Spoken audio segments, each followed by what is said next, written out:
नहीं थी। वह बस अपनी लेजेंडर की तरफ पीछे हटा।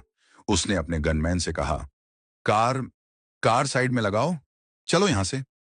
लेकिन अब बहुत देर हो चुकी थी। दूर से फिर सायरन की आवाज आई, लेकिन इस बार यह किसी वीआईपी काफिले का हूटर नहीं था। यह पुलिस और प्रशासन के सख्त सायरन थे। रास्ते के दोनों छोर से धूल उड़ाती हुई पुलिस की जीपें आ रही थीं। एक तरफ से जिले के एसएसपी की टाटा सफारी और दूसरी तरफ से डीएम की कार। उनके पीछे पुलिस की वैन थी, जिनमें से दर्जनों पुलिस वाले लाठियां और हथियार लेकर कूद पड़ते। भीड़ इधर उधर हो गई। पुलिस ने आते ही रास्ते को कोर्डन ऑफ कर दिया। विधायक के निजी सुरक्षाकर्मी, जो कुछ देर पहले तक शेर बने हुए थे, पुलिस को इतनी बड़ी तादाद में देखकर अपनी बंदूकें छिपाने लगे और पीछे हटने लगे। डीएम, एक युवा आईएएस अधिकारी, अपनी कार से उतरे। उनके साथ एसएसपी, एक डीडीडीएच के आईपीएस अधिकारी भी थे। दोनों अधिकारियों के चेहरे पर तनाव और गंभीरता थी। वे सीधे घटनास्थल पर पहुंचे। विधायक रतन प्रताप को लगा कि अब प्रशासन आ गया है तो शायद कोई बीच बचाव हो जाएगा। वह बनावटी मुस्कान लेकर आगे आया। अरे डीएम साहब, आइए आइए, देखिए ना, ये आर्मी वाले कब से रास्ता जाम करके मौजूद हैं। मुझे जाने भी नहीं। डीएम ने विधायक की तरफ देखा तक नहीं। उन्होंने विधायक को पूरी तरह से अनदेखा कर दिया और सीधे कर्नल विक्रम सिंह के पास गए। डीएम और एसएसपी दोनों ने एडीएम, जोधी और कर्नल को एक स्मार्ट सैल्यूट किया।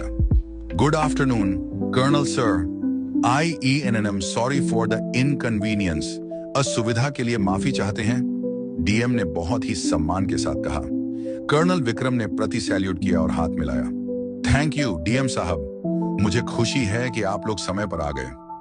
यह दृश्य विधायक के लिए किसी तमाचे से कम नहीं था। जिले का डीएम, जो विधायक के ऑफिस में फाइलें लेकर मौजूद रहता था, आज भरी पब्लिक और रास्ते पर उसे इग्नोर करके एक ट्रक वाले को सैल्यूट कर रहा था। विधायक से रहा नहीं गया।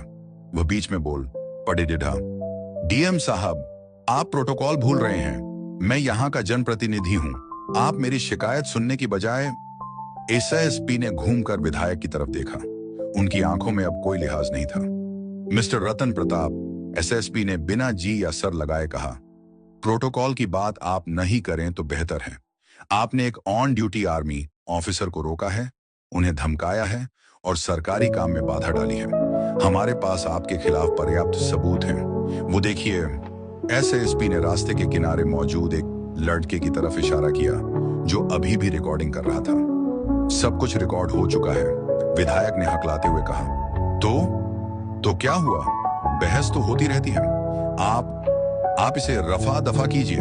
डीएम ने अपनी फाइल से एक कागज निकाला, या शायद बस दिखावा किया, और बोले, रफा दफा नहीं होगा सर। लखनऊ से सीधे आदेश है। हम आपके खिलाफ सरकारी काम में बाधा डालें, सेक्शन 353 आईपीसी, सेना का अपमान करने और मोटर व्हीकल एक्ट के उल्लंघन के तहत मामला दर्ज कर रहे हैं। आपकी सभी कारें यहीं सीज की जाएंगी। कारें सीज होंगी? विधायक चिल्लाया।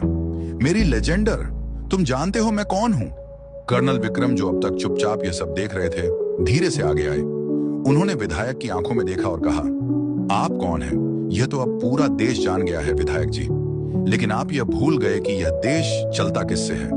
यह देश नेताओं के भाषणों से नहीं, संविधान और सीमा पर मौजूद जवान के त्याग से चलता है। आज आपने उस त्याग का अपमान करने की कोशिश की। कर्नल ने डीएम की तरफ मुद्दा कर कहा, डीएम साहब, मेरे जवानों को देर हो रही है। हमें अपने गंतव्य पर पहुंचना है। क्या हम जा सकते हैं? डीएम ने रास्ता साफ करने का आदेश दिया। बिल्कुल सर। इंस्पेक्टर, कर्नल साहब के ट्रक के लिए रास्ता क्लियर करवाओ और इन स्कॉर्पियो कारों को साइड में हटाओ। अगर चाबी नहीं दे रहे तो क्रेन मंगवा कर उठाओ। पुलिस वाले तुरंत हरकत में आ गए। जिस रास्ते पर विधायक की कारें आकदीएच कर मौजूद थीं, अब पुलिस वाले डंडे मार मार कर उनके ड्राइवरों को हटने के लिए कह रहे थे। विधायक के गुंडे चुपचाप अपनी कारों में बैठकर उन्हें खेतों के किनारे उतारने लगे। रास्ते का बीच का हिस्सा खाली हो गया। कर्नल विक्रम सिंह ने डीएम और एसएसपी को धन्यवाद दिया। फिर वे अपनी ट्रक की तरफ गए। विधायक रतन प्रताप सिंह वहीं मौजूद रह गया, अकेला, बेबस और अपमानित। उसकी 8 कारों का काफिला अब धूल फांक रहा था और जिस आर्मी ट्रक को वह रोकना चाहता था, वह अब जाने के लिए तैयार था। लेकिन कहानी अभी खत्म नहीं हुई थी। असली अंत तो अभी बाकी था। विधायक को लगा था कि शायद एफआईआर होकर बात खत्म हो जाएगी, लेकिन उसे अंदाजा नहीं था कि उसके राजनीतिक करियर का सूरज अब डूबने वाला था। ट्रक का इंजन फिर से गूंजा। गुरदीप ने गियर डाला। जैसे ही ट्रक विधायक के पास से गुजरा, विधायक ने नजरें झुका ली। उसे अब उस कर्नल की आंखों का सामना करने की हिम्मत नहीं थी। ट्रक के पीछे उठती धूल में विधायक की छवि धुंधली होती जा रही थी, ठीक वैसे ही जैसे उसका राजनीतिक भविष्य धुंधला हो रहा था। धूल के गुब्बार के बीच आर्मी का वह पुराना लेकिन मजबूत ट्रक धीरे धीरे आगे चला गया। ट्रक के पीछे लहराता हुआ छोटा सा तिरंगा झंडा मानो विधायक और उसकी पूरी सत्ता को ललकार रहा था। कर्नल विक्रम सिंह ने पीछे घूमकर नहीं देखा। एक सच्चे सैनिक के लिए जो बीत गया वह बीत गया। उसका ये सब ठीक नहीं है मैडम साहब, मैंने आपको आपकी किस्मत बदलने के लिए बुलाया। बस आप मेरा काम करो और रातों रात आपकी प्रमोशन हो जाएगी। नहीं, मैं ये नहीं कर सकती, ये गुनाह है और अभी तक मेरी शादी भी नहीं हुई। मेरी जिंदगी पर धब्बा लग जाएगा। देखो, आज रात आपकी जिंदगी बदल सकती है। ठंडे दिमाग से सोचो और सोफे पर बैठो। ठीक है, मैं आपकी बात मान लेती हूँ। तुम मुझसे वादा करो कि तुम इस बात का किसी को नहीं बताओगी। ओके, मैं वादा करता हूँ। हाँ, एक बात और ध्यान से सुन लो। दोबारा बता रही हूँ, मेरी शादी नहीं हुई। अगर मुझको तकलीफ हुई तो मैं चली जाऊंगी। मैडम, मैं अपनी तरफ से पूरी कोशिश करूंगा कि आपको कोई तकलीफ ना हो। चलो चलते हैं। क्या यह कहानी एक बहादुर महिला पुलिस अफसर की है जिसकी उम्र सिर्फ 21 साल थी और नाम रीना पटेल था। वह इतनी आकर्षक और खूबसूरत थी कि जिस अपराधी को भी गिरफ्तार करने जाती वह उसे देखते ही खुद ब खुद हथियार डाल देता और रीना के हवाले हो जाता। लेकिन पुलिस स्टेशन में भी स्थिति अलग नहीं थी। वहां मौजूद पुलिस कर्मियों की गंदी नजरें हमेशा रीना के शरीर पर टिक जाती थी। रीना को अच्छी तरह पता था कि उसके सीनियर एसएओ राजेश वर्मा की आंखों में उसके लिए खतरनाक इच्छा की आग भड़क रही है। रीना मुंबई पुलिस में सब इंस्पेक्टर के पद पर तैनात थी और अपनी इज्जत को खतरे में डालकर ड्यूटी निभा रही थी। कई बार राजेश वर्मा किसी न किसी बहाने उसे अपने ऑफिस में बुला लेता, कुर्सी पर बिठाता और फिर उसके कंधे पर हाथ रखने की कोशिश करता। रीना हर बार कोई बहाना बनाकर वहां से निकल भागती। राजेश वर्मा रीना के पीछे पागल था और बस मौके की तलाश में रहता कि किसी तरह उसे हाथ लगा सके। एक दिन उसने चाल चली। मीटिंग का बहाना बनाकर रीना को रात गए अपने घर बुला लिया। घर मुंबई के एक पसंदीदा इलाके बांद्रा में था। रात के 11 बज चुके थे जब रीना राजेश वर्मा के घर पहुंची। घर में कोई और नहीं था। दरवाजा खोलते ही राजेश ने मुस्कुराकर कहा, अरे रीना, मीटिंग तो महज बहाना था। असल में मुझे तुमसे एक निजी काम था। रीना को फौरन समझ आ गया कि आज हालात गंभीर हैं। उसका शरीर कांप उठा और दिल ही दिल में प्रार्थना की कि हे भगवान, आज मेरी इज्जत इस दरिंदे से बचा लेना। फिर भी वह दरवाजे के पास खड़ी रहकर बोली, सर, ये बिल्कुल गलत है। आपने मुझसे झूठ बोलकर रात के समय घर बुलाया और अब यह सब कह रहे हैं। राजेश वर्मा अब खुद पर काबू नहीं रख सका। उसने रीना का बाजू पकड़ लिया और जबरदस्ती उसे बेड की तरफ खींचा। रीना का दिल जोर जोर से धड़क उठा। उसने पूरे जोर से धक्का दिया और भागकर घर से बाहर निकल आई। लेकिन खतरा अभी टला नहीं था, बल्कि अब तो असली परीक्षा शुरू हुई थी। रात के 2 हार बज रहे थे। रीना अकेली मुंबई की सुनसान सड़कों पर भाग रही थी। अचानक उसके सामने सड़क के बीच में 3 आदमी खड़े नजर आए। लंबी सफेद दाढ़ियां, भारी मूछें और सफेद कुर्ता पजामा पहने हुए एक ने रीना को देखते ही कहा, इंस्पेक्टर साहिबा, इतनी रात को अकेली कहां जा रही हो? हमें भी जरा साथ दे दो। हम भी तो इंसान हैं, हमारा भी दिल करता है। रीना गुस्से में बोली, तुम्हारा मतलब क्या है? तुम क्या कहना चाहते हो? दूसरे ने हंसते हुए कहा, आपको देखकर तो जिस्म में आग लग गई है। रीना तेज गुस्से में चीखी, अपना रास्ता साफ करो वरना बुरा अंजाम होगा। मैं इंस्पेक्टर हूं, तुम लोगों को बिल्कुल नहीं बख्शूंगी। तीनों आदमी शराब के नशे में धुत थे। वे रीना पटेल के चारों ओर घूमने लगे। रीना के दिल में डर का सागर उमड़ने लगा। वह जल्दी से वहां से निकलना चाहती थी, मगर तीनों उसके पीछे लग गए। रात का गहरा अंधेरा, वीरान सड़क पर सिर्फ रीना की तेज सांसों की आवाज और उन 3 दरिंदों की हंसी व गंदी बातें गूंज रही थी। इस सुनसान मुंबई की सड़क पर कोई ऐसा नहीं था जो रीना को इन तीनों से बचा सकता। अचानक एक ने पीछे से रीना का बाजू पकड़ लिया और कहा, इंस्पेक्टर साहिबा, हमें अकेले छोड़कर कहां भाग रही हो? थोड़ा हमें भी खुश कर दो ना। रीना ने पूरे जोर से हाथ छुड़ाया, मगर दूसरे ने हंसते हुए कहा, हमारे साथ भी जरा वक्त गुजार लो इंस्पेक्टर जी, कब से प्यासे बैठे हैं, तुम्हें देखकर तो प्यास और बढ़ गई है। अगर तुम हमें राजी कर लोगी तो हम तुम्हें यहां से जाने देंगे। फिर तीसरे ने जोर से खींचकर रीना का दुपट्टा फाड़ दिया। अब रीना समझ गई कि आज इन तीनों से अपनी इज्जत बचाना बहुत मुश्किल है। रीना थोड़ा पीछे हटने लगी और तीनों आगे बढ़ने लगे। उसने पूरा जोर लगाकर भागना शुरू कर दिया, मगर तीनों भी उसके पीछे दौड़ पड़े। दौड़ते दौड़ते रीना सड़क पर गिर पड़ी। अब तीनों के चेहरों पर हवस का नशा साफ झलक रहा था। वे तीनों नीचे गिरी हुई रीना को घूरने लगे। एक ने शराब की बोतल निकाली और रीना के ऊपर छिड़कने लगा। रीना की यूनिफॉर्म शराब से भीग गई और नशा उसके सिर पर चढ़ने लगा। फिर एक ने बोतल रीना के मुंह से लगा दी। रीना ने मना किया तो उसने धमकी दी, तुम किसी को मुंह दिखाने के काबिल नहीं रहोगी। रीना डर गई और सोचा कि थोड़ी सी पी लूं, वरना यह तीन है और मैं अकेली कमजोर औरत हूं। उसने जबरदस्ती थोड़ी सी शराब पी ली। नशा रीना के सिर पर चढ़ गया और वह सड़क पर लेट गई। तीनों के चेहरों पर हवस की लहर साफ नजर आ रही थी। रीना को लग रहा था कि आज रात उसकी इज्जत नीलाम होने वाली है। तीनों बेसब्री से रीना के करीब आए। एक ने उसके बाल पकड़ने के लिए हाथ बढ़ाया।